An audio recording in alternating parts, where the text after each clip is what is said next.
But there's an aspect that God introduced humanity to.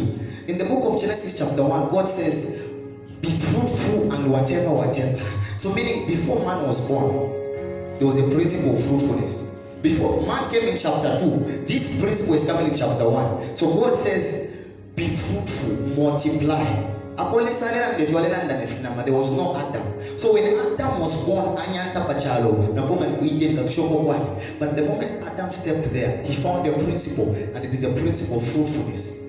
Now, one thing you need to understand is that you cannot be fruitful minus capacity. So capacity can as well be defined as what you are able to produce. If you are a person that lacks fruits, you are a person that lacks capacity.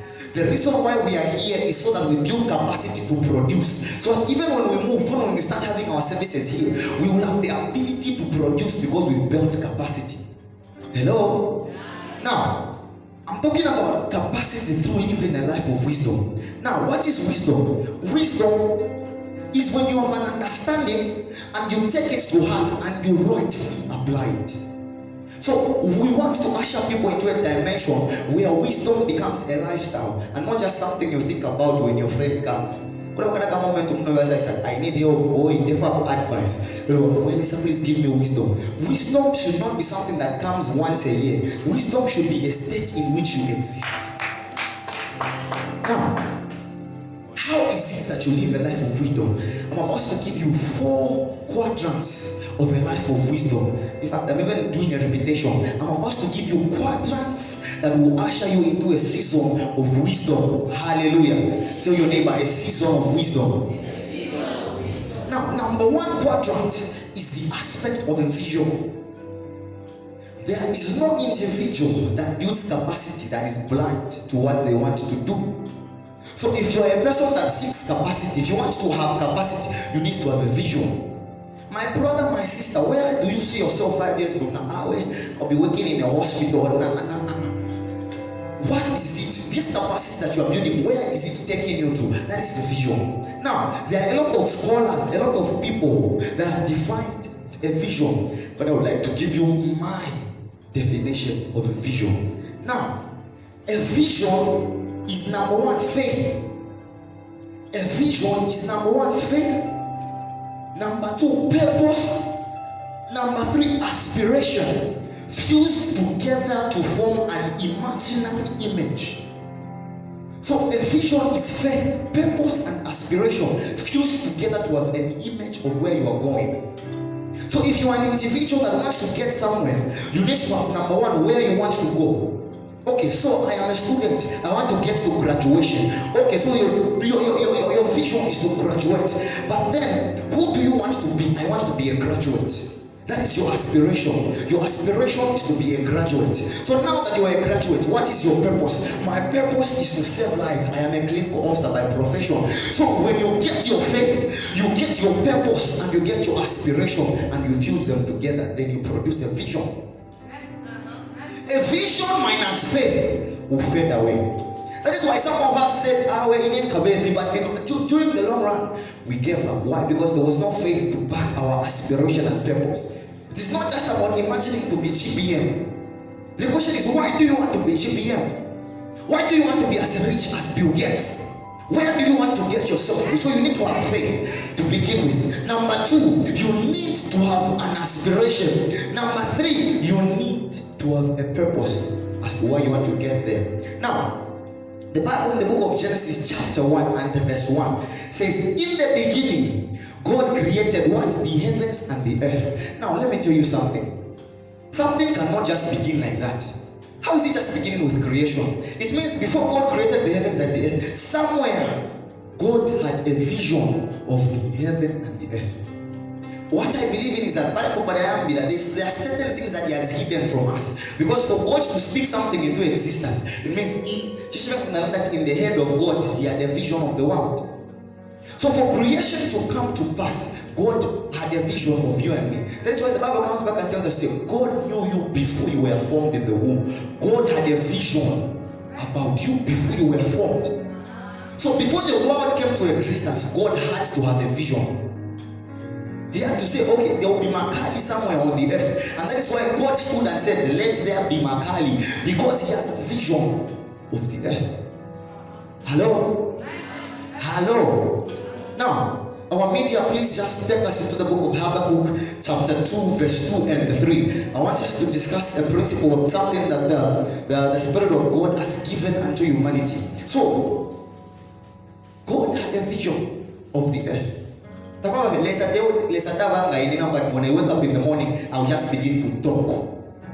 God is a God who plans. God is a God who sees. That is why he knows everything. Even before you get there, God knows it. So before he got to the creation, he had a vision of the creation.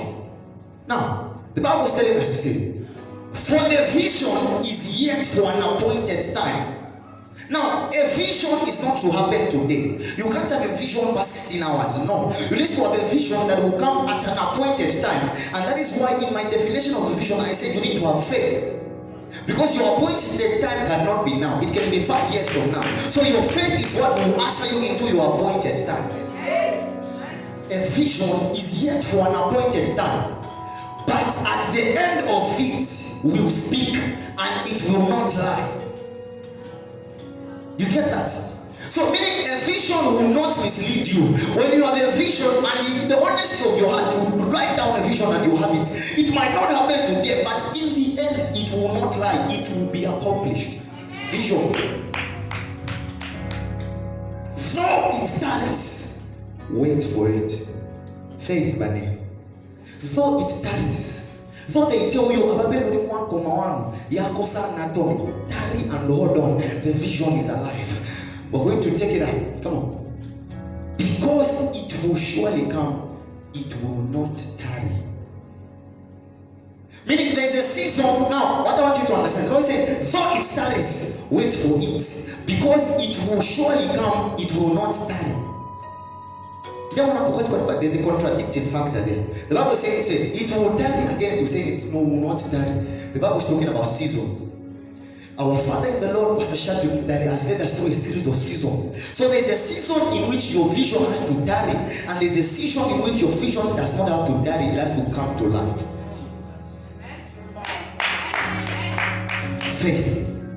So we have seasons you think I'm completing this December. I'm very proud of it. And the past 3 years have not been easy. Mr. Shadrach is a witness. There are moments when you are per Sunday, 20 hours, you don't know if you're going to write a paper the following day. In that period, I don't know what I'm going to do, but my vision is to graduate. So there is a season in which your vision will tarry, and a season in which your vision will not tarry. Give us 2. Give us 2. It's supposed to be 2 and 3. Give us 2 as well. Hallelujah. Tell your neighbor, say a vision. A vision. So 2 says, when the Lord answered me, he said, write your vision and make it plain on tablets, that he may run who reads it. A vision is something you clearly write down. I want to do this, I want to be this. A vision is something you write down. There are certain things I wrote down many years ago.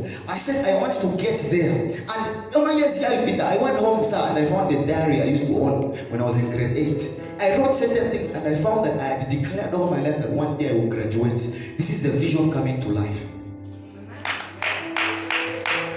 So, as a person, you need to have somewhere where your vision is written. So, even when you wake up in the morning, even when you feel like going to PDF, your vision should be able to direct you to a certain place. That is just number 1 quadrant. Quickly, I will run us through the second quadrant. The second quadrant is a mission. Now that you've established the vision, what are the things that you are going to do to get there? So, a mission is defined as a set of tasks that lead us to a certain cause or to a certain purpose. So the Bible has encouraged us to have a vision, and it is telling us to say one day the vision will come to pass. But if I sit down and I say I will graduate, it will not happen. There's a set of tasks that I need to outline that needs to lead me to my vision. If you are a young lady and a man comes to you to propose, we are in a youth service, and he doesn't have a vision about you, then he doesn't have a mission. Because there is no vision minus mission. The Bible in my chair, you start off and you say, we're going for war. For you to have a mission, there has to be a vision that mission is backing. So once you create a vision, you need to tell yourself, okay, I want to build a house. That's my vision. So what am I going to do? The mission is to do ABCD that will get me to my vision.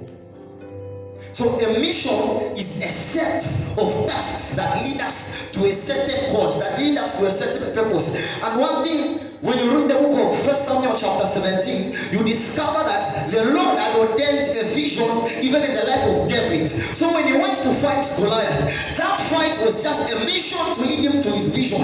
The vision was to be a king. So Goliath was the mission that will lead him to his vision. You can't have a mission minus a vision.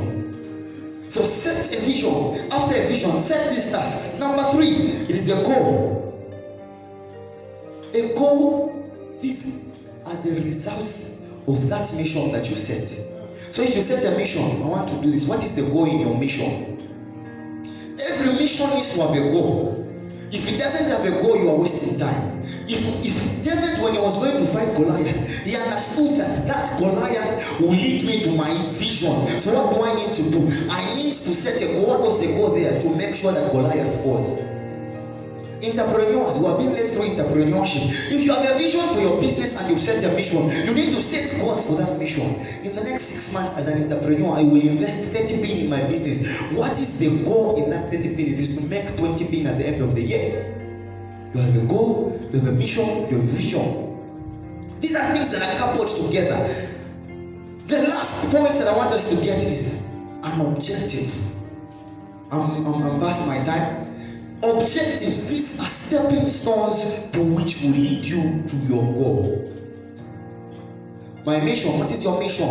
My mission is to kill Goliath. What is your vision? My vision is to one day become king. I have already been anointed. What is your goal? My goal is to make sure that Goliath falls. Now, what are the objectives? I will go to a stream. I will prepare a stream. I will pick up stones and I will go. So objectives are those stepping stones that will cross you over to your goal. So if you are an individual that is in school and you don't even have objectives for the semester, then you are a person that is doomed, because we are not guaranteed you will reach your goal. The reason why we are here is because the youth leadership staff, they have a vision. They have a mission. They have goals, and they said, how are we going to get to our goals? Let's have a capacity building service. This is a stepping stone to something greater. New bridge that is taking us to our goals. So quickly, I want you to be upstanding. Be upstanding in the house of the Lord. If you are an